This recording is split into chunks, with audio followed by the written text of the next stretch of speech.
நெல்லை மாவட்ட புதிய ஆட்சித்தலைவராக பொறுப்பேற்றிருக்கும் சந்தீப் தந்தூரியுடன் நம் செய்தியாளர் சுடலைக்குமார் நடத்திய உரையாடலை பார்க்கலாம். சார் வணக்கம். முதல் முறையாக மாவட்ட ஆட்சித்தலைவராக பதவியேற்றீங்க. மக்களுக்கு நீங்கள் செய்யக்கூடிய முதல் பணி என்னவா இருக்கும்? அரசினுடைய சிறப்பு திட்டங்கள் நிறைய இருக்குங்க. எல்லா ஸ்கீம்ஸுமே நல்லபடியாக நம்ம இம்ப்ளிமெண்ட் பண்ணணும். ஸோ இன்றைக்கி தான் ஜாயின் பண்ணிவிட்டு கொஞ்சம் ஸ்டடி பண்ணதுக்கு டைம் ஆகும். பட் அரசினுடைய எல்லா சிறப்பு திட்டங்கள் நல்லபடியாக இம்ப்ளிமெண்ட் பண்ணது தான் நம்மளுடைய மெயின் நோக்கம். சார், அதாவது மதுரை மாநகராட்சியை பொறுத்த வரைக்கும் மக்களுடைய புகார்களை தெரிவிக்கிறதுக்கு வாட்ஸ்அப் மூலமாக கொண்டு வந்துட்டீங்க. அதே போன்ற திட்டங்கள் இங்கே ஏதாவது கொண்டு வரப்படுமா? டெஃபினெட்லி இங்கே மக்களுடைய குறை எல்லாமே தீர்க்கிறதுக்கான டிஃப்ரெண்ட் வகைகள் இப்போது எல்லாமே சோஷியல் மீடியா எல்லாமே ரொம்ப ஆக்டிவாக இருக்காங்க.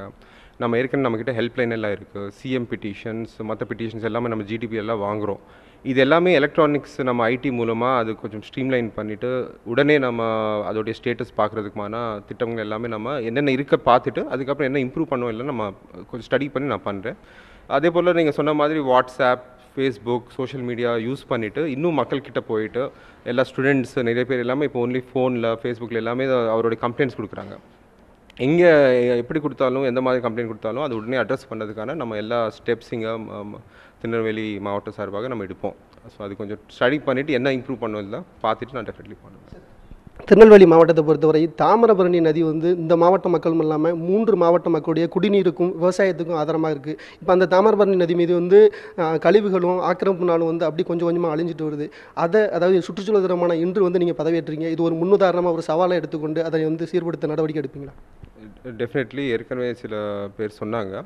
தாமிரபரணி ரிவர் ரொம்ப நீங்கள் சொன்ன மாதிரி ரொம்ப முக்கியமான ரிவர். 3 மாவட்டத்தில் மக்கள் எல்லாமே தண்ணிக்காக அதுக்கு மேலே டிபெண்ட் ஆகிறாங்க. ஸோ அதில் என்ன ப்ராப்ளம், எங்கேருந்து கழிவுநீர் எல்லாமே உள்ளே வருது, அது எப்படி தடுக்கணும், அது டைவர்ட் பண்ணதுக்கான என்னென்ன ஸ்டெப்ஸ் எடுக்கணும், அது ஸ்டடி பண்ணிவிட்டு சப்போஸ் ஏதாவது ஃபைனான்ஷியலி இன்வால்வ் ஆயிடுச்சுன்னு சொன்னால் அது கவர்மெண்ட்டுக்கு ஒரு ப்ரப்போசல் அனுப்புறது, இல்லை நம்ம டிஸ்ட்ரிக்ட் லெவலே நம்ம சைடில் ஏதாவது தூர்வாரணும், நம்ம டிஃப்ரெண்ட் டிபார்ட்மெண்ட்ஸ் எல்லாம் சேர்ந்து ஏதாவது கிளியர் பண்ணணும், தூர்வாரணும், குப்பையெல்லாம் அகட்டணும், அந்த மாதிரி நம்ம சைடில் பண்ண வேண்டியது எல்லாமே இங்கே பண்ணுவோம். கவர்மெண்ட் சைடில் நம்ம ஃபண்ட்ஸ் கேட்டுட்டு எதாவது பண்ணுவோம்னா அரசுக்கு நம்ம ரிப்போர்ட் அனுப்பிச்சிட்டு அங்கேருந்து ஃபண்ட்ஸ் கூட நம்ம கேட்டு டெஃபினெட்லி இது ஒரு one of the top priorities இருக்கும். தாமிரபரணி ரிவர் சுத்தம் பண்ணிவிட்டு மக்களுக்கு சுத்தமான தண்ணீர் கொடுக்குறது one of the top priority.